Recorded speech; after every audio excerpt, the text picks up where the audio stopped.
उसी का मार्ग विकास का प्रशस्त भी होता है। जो अपने पूर्वजों की, अपनी विरासत की अवमानना करता है, वह अवमानना ही नहीं करता, अपनी दुर्गति का मार्ग भी प्रशस्त करता है। यानी विरासत का सम्मान हमारी प्रगति का आधार है, और अपनी विरासत का अपमान या उनकी अवज्ञा प्रगति को दुर्गति की ओर ले जाने का एक माध्यम भी है। एक माध्यम है आज हमारे सामने। याद करिए ना, पंडित जी को सनातन धर्मावलंबी युग तुलसी के रूप में उनका स्मरण करते थे। ये मानते थे कि तुलसीदास जी का ही रूप है ये, जो जगह जगह जाकर के राम कथा के माध्यम से सनातन धर्मावलंबियों को जागरूक कर रहा है, जागृत कर रहा है। साधन नहीं थे तब भी वे जाते थे, और अभाव में रहते हुए भी सनातन धर्मावलंबियों के प्रति एक समभाव रखते थे। ऐसी दिव्य विभूति का स्मरण और वह पहचान बरेली को पंडित राधे श्याम जी के माध्यम से प्राप्त हो रहा है। याद करिए, कभी महर्षि वाल्मीकि ने श्री राम कथा के माध्यम से भारत को जोड़ने का काम किया। कोई ऐसा भारतीय नहीं या सनातन धर्मावलंबी भारत के अंदर या दुनिया के अंदर नहीं जो राम के साथ किसी न किसी रूप में अपना संबंध न जोड़ता हो। हर भारतीय के मन में, उसके रोम रोम में राम बसे हैं। सोते जागते, दुख में सुख में, सम विषम, सभी परिस्थितियों में एक नाम जो सबसे पहले स्मरण होता है वो राम का नाम होता है। ये हम भारतीयों के संस्कार का हिस्सा है। इसका शुभारंभ होता है महर्षि वाल्मीकि से। हजारों वर्ष पहले उस त्रिकालदर्शी ऋषि ने इस नाम को एक मंत्र के रूप में हम सनातन धर्मावलंबियों को प्रदान किया। और मंत्र का जादू क्या होता है, उसका चमत्कार क्या होता है। मध्यकाल में संत तुलसीदास जी ने इस राम नाम की ताकत का एहसास कराया था। उस समय बहुत सारे लोग थे जो समय की राजसत्ता की अधीनता स्वीकार करते हुए उनकी चाटुकारिता कर रहे थे। लेकिन तुलसीदास जी को भी जो उस समय कहा गया कि आप अकबर के दरबार में जाएंगे तो आपको भी 9 रत्न से सम्मानित करने का सौभाग्य प्राप्त हो सकता है, उन्होंने कहा भाई नहीं, मेरे सौभाग्य का कारण तो एक ही है, वो श्री राम है। उनसे कहा गया कि भाई आपको राज दरबार में चलने के लिए बोला जा रहा है। उन्होंने कहा इससे बड़ा कोई राज दरबार नहीं। उन्होंने कहा बादशाह बुला रहे हैं। उन्होंने कहा भाई बादशाह कौन है मैं नहीं जानता। उनसे कहा गया कि नहीं, आप राजा के पास आपका आमंत्रण आया। उन्होंने कहा देखो मेरा तो एक ही राजा है और राम है, बाकी मैं किसी को राजा नहीं जानता। वे इस ब्रह्मांड के नायक हैं।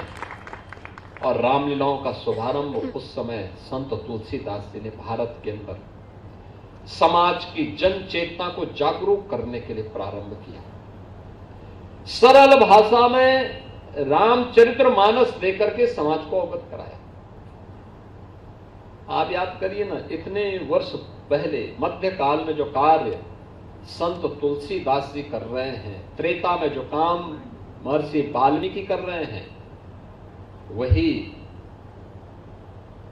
आधुनिक काल में वह कार्य पंडित राधे श्याम जी ने किया।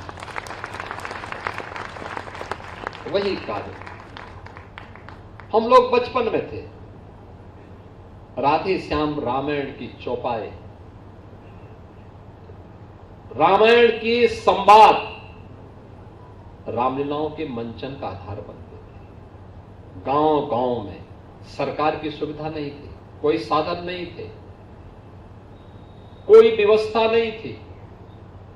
चंदा इकट्ठा करके लोग रामलीलाओं का मंचन करते थे, और मंचन में अगर कोई सहारा होता था तो राधेश्याम रामायण सहारा होता।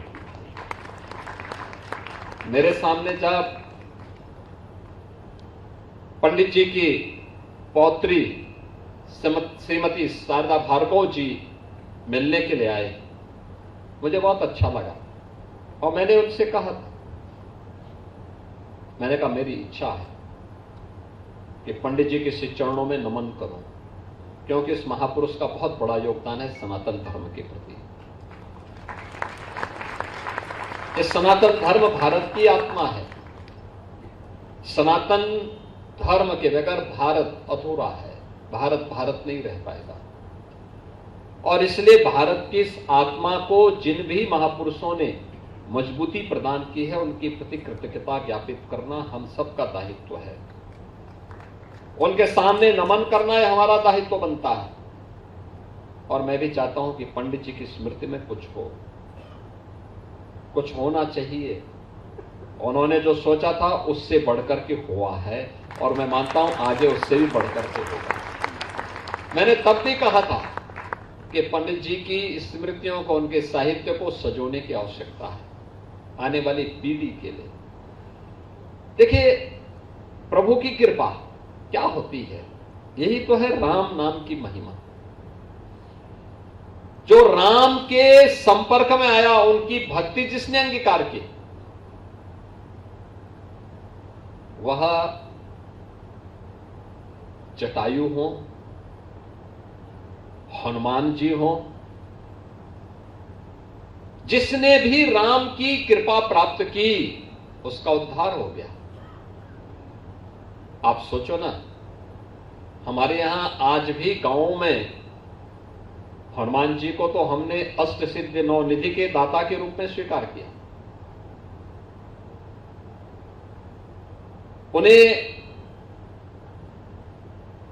हम सब ने, यानी गांव में आप जाएंगे, कैसा भी कोई व्यक्ति हो, पढ़ा लिखा हो, अनपढ़ हो,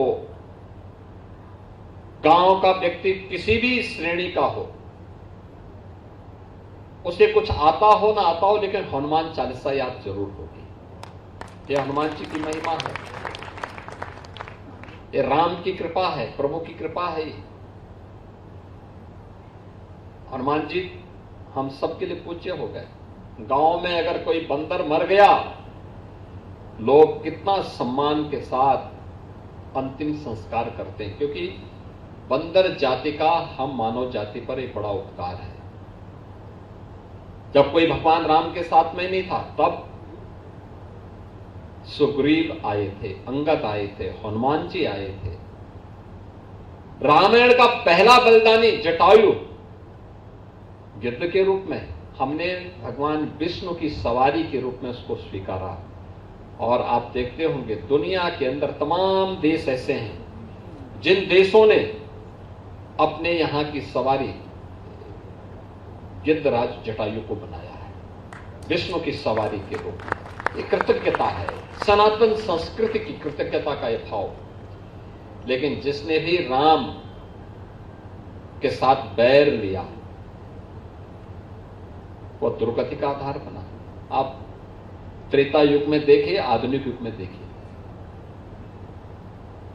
यानी राम के साथ बैर लेने का मतलब, राम के साथ दुराग्रह करने का मतलब दुर्गति को प्राप्त होना।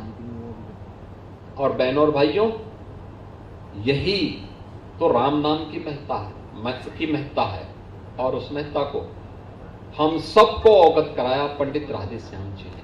इस काल में उन्होंने बहुत सरल भाषा में, सहजता के साथ, उन संवादों के माध्यम से समाज को जागरूक करने का काम किया, ये जन चेतना को जागरूक करने का। और इसीलिए राधेश्याम रामायण अपने आप में कालजयी कीर्ति बनी।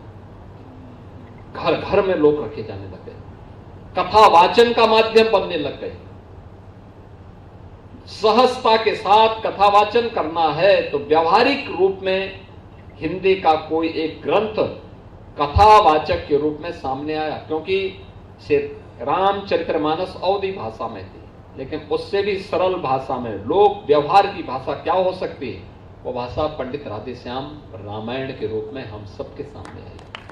और आज उस महापुरुष की भव्य प्रतिमा को इस स्मार्ट सिटी के अंतर्गत बने हुए ऑडिटोरियम में हमें लोकार्पण करने का अवसर प्राप्त हुआ। ये हमारी तरफ से एक कृतज्ञता ज्ञापन है पंडित जी के प्रति। आप सोचो, 1963 में उन्होंने अपनी भौतिक नश्वर देह से उन्होंने मुक्ति प्राप्त की, और 1963 के बाद कई दशक बीत गए। पंडित जी की स्मृति को जो सम्मान उस समय मिलना चाहिए था, नहीं मिल पाया। देर आए दुरुस्त आए। आज बरेली में वो काम हुआ है। पंडित जी की स्मृतियों को आज सम्मान दिया गया। और मैं चाहूंगा, यहाँ पे हमारे क्षेत्रीय अधिकारी हैं पर्यटन के, मैं उनसे कहूंगा कि पंडित जी के आवास में, उनकी हवेली में परिवार के लोग सहमत होंगे तो एक म्यूजियम बनाने की तैयारी करनी चाहिए। पंडित जी की स्मृति और जीवन।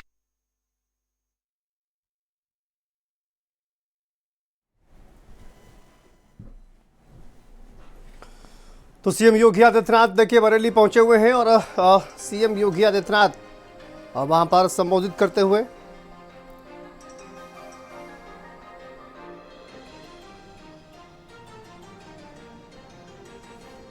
बरेली पहुंचे हुए हैं सीएम योगी आदित्यनाथ। और इस दौरान देखिए, इससे पहले रामपुर पहुंचे हुए थे सीएम योगी आदित्यनाथ और अब बरेली से संबोधन उनका। चलिए आगे बढ़ते हैं।